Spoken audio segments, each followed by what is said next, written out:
What's going on, guys? I have a video here. It's a dual commentary I did with another Madden director. His name is Kouppa, or his YouTube channel is 318super. It's in the annotation in the description if you want to check it out. But we had a dual com here. He's the guy I've been playing Madden with, and I talked to through YouTube.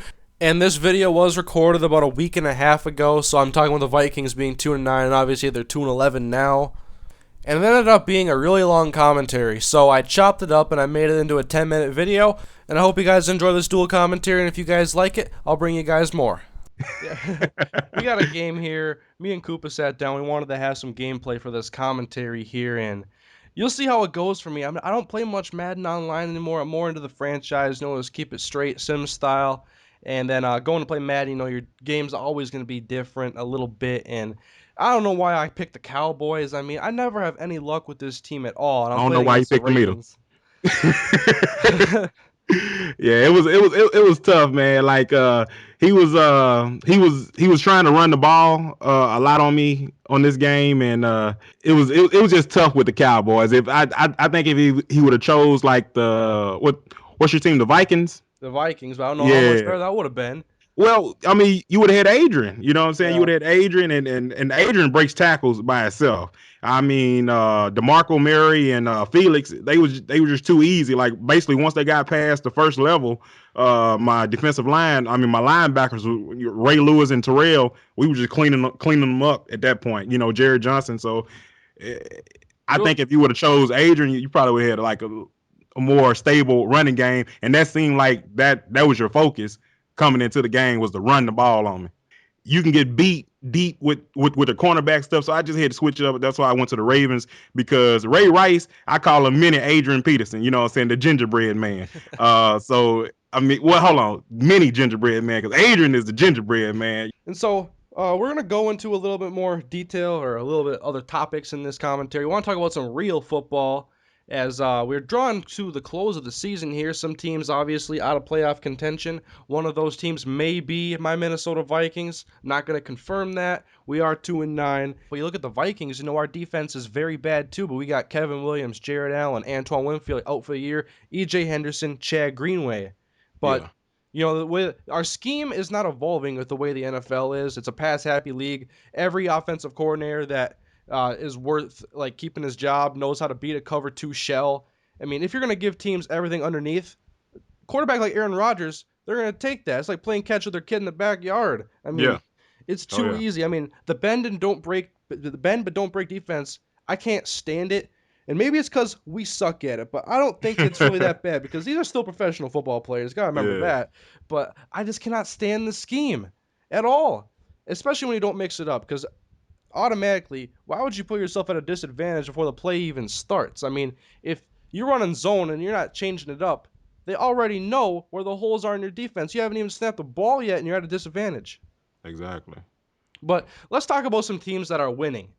Now, Green Bay Packers obviously undefeated. Who do you think has the best team or has the best opportunity to take them down, and why? The Ravens. All right, well, we'll see them in the Super Bowl.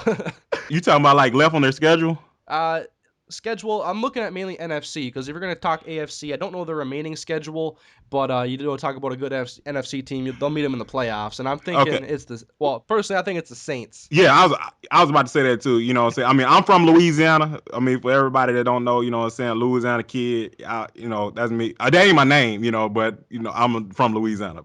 But yeah, most definitely, man. The Saints, as far as a team that can score with Green, because you're gonna have to outscore 'em. I don't give a damn what type of defense you got on the field. Aaron Rodgers, Greg Jennings, Driver, Jamichael, all those guys, Grant, they're they're gonna get what they can get, you know what I'm saying, from what you give them. And they're gonna score. So you have to score with them. That's plain and simple. Your defense is not gonna hold up. I don't give a damn what type of defense you got on the field. So the Saints, having all the weapons they have, Breeze, Devery, Meacham, Colston, they have a plethora of skill guys that can match up very well against, Green Bay and give them a run for. I mean, they did it the first game of the season. I Yeah, mean, they almost beat them then. they've come a long way since then, but I think Yeah, still the Saints are one of the best teams in the NFC in the entire league, and they're one of my exactly. favorite teams to watch play because they execute everything so well. But Sean Payton, he knows what he's doing on offense with Drew Brees. You like the mad scientists over there. The stuff that the Saints use because they have the personnel to pretty much use any play they can think of against you. And you give up It's like Reggie he was Bush for Darren Sproles. Darren Sproles, I'll take him any day. exactly. And it seemed like he's a veteran now. He understands the game better. I'm just happy he's on the Saints, because that is I'm from Louisiana, so that's the hometown. I got a couple teams I like, Saints, Ravens, Minnesota. I just wish Minnesota was. Oh, I wish they was better this year because that's really my team that it's been my team for a long, long time, and it hurts my heart, man, just to see them struggle. So Yeah, like right now we are slotted for the number 3 pick if the season were to end today. But obviously, Carolina, they're close to us and they're kind of targeting what we're looking at as well.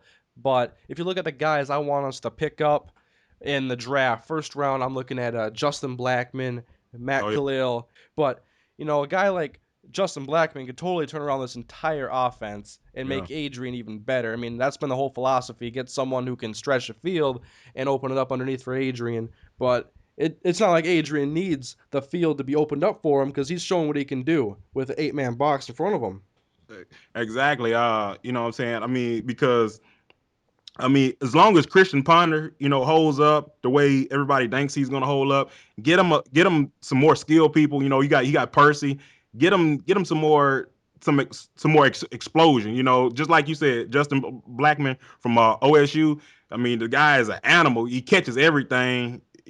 And he's a burner. He can get down the field. He can take the top off the defense. And get you. What I'm saying, some big plays. So yeah, most definitely. And the other guy that you said, Morris Claiborne. I got to rep LSU. I know how it is. Yeah, but LSU. Morris Claiborne. He is a freak of an athlete. He went to saying school where I'm from in Shreveport, Louisiana. So whoever like Minnesota decides to pick up is going to be an improvement from what they have right now because they really need an influx of youth and talent. I mean, They really do. you want to look at a blueprint for success. You look at the Green Bay Packers. As much as Oh it yeah. hurts me, I lived in Wisconsin for like 13 years, so I watched that team develop into what they are right now. They have 5 wide receivers: Donald Driver, Greg Jennings, Jordy Nelson, Randall Cobb, and James Jones. That would all be the number 1 or 2 receiver on the Vikings right now. Jordy, he can be on the outside. I mean, they use him in the slot, but he can actually play the outside and really, hold his own. A big time receiver. I mean, in my eyes, and yes, he could be a number one somewhere else or a number two. I mean, definitely a number two, but he can be a number one for anybody that doubts him. I mean, Green Bay just has. I mean, they even have what's they do? Randall, not Randall. Is it Randall Cobb? Is it Yeah, Cobb? yeah, yeah. Yeah, Randall Cobb. I mean, it just I mean, and then they got. It just seems like it's unfair sometimes. They got Jermichael Finley. God, I don't even want to You talk look about at that all shit. these That shit make players me on mad. this team. You're like, how are they underneath the salary cap? It's because they drafted those guys. See, when you pick up free agents, you're picking up guys that have a lot higher contracts than guys that are still playing on the rookie contract first 4 years. But the thing I also look at, I don't know how much to look into this, but you see all these players, but when they're all asking for big contracts, or if they're going to be just wanting to stay in Green Bay. Because I know they've re-signed like Jordy Nelson, and I don't know if they re-signed Jermichael Finley. I can't remember because this was all a They little need while to. ago. But yeah, like they have Ryan Grant, James Starks at running back, solid group, and then they have 5 tight ends. It's unfair, man. They just got talent on top of talent on top of talent, and it's just like whoever. I mean, look at Tremont Williams. I mean, he's basically going to be Charles Woodson replacement once he decides to hang it up. He's from Louisiana Tech too, by the way. So I just want you guys to know that. All right, but he's playing out his mind, and it just seems like it's unfair, man. Then they got the best quarterback, stats wise, and in the league right now. He hasn't had I a know a lot bad of you game guys all think year. Tom Brady still is the best quarterback, but Aiden Rodgers is right up there with him. All right, guys, man. It seems like we're getting to the end of it. I just want to thank Hurricane for letting me do this dual com on his channel. Much respect, man. I appreciate it so much. And like I said, like any guys that like what they heard today, go check my channel out. It should be in the description.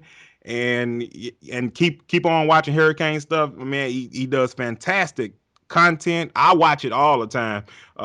So yeah, just stay tuned to Hurricane channel and go check me out.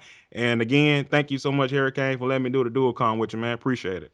Hey man, no problem. Anytime. I'm looking to do some more dual comms here. I haven't done many in the past, but I am looking to do some more, and I'll be definitely looking to do another one with you, Kouppa, especially if this gets a great response. Thanks for coming along, Kouppa. Do the dual com, talk some football. It's always fun to do that. So if you guys enjoy the dual com, check out Kouppa's channel, and I'll see you guys later. Whenever it is I post up, Minnesota Vikings franchise, Road to Glory, dual commentary, whatever it is. Y'all have a great day, and I'll see you guys later.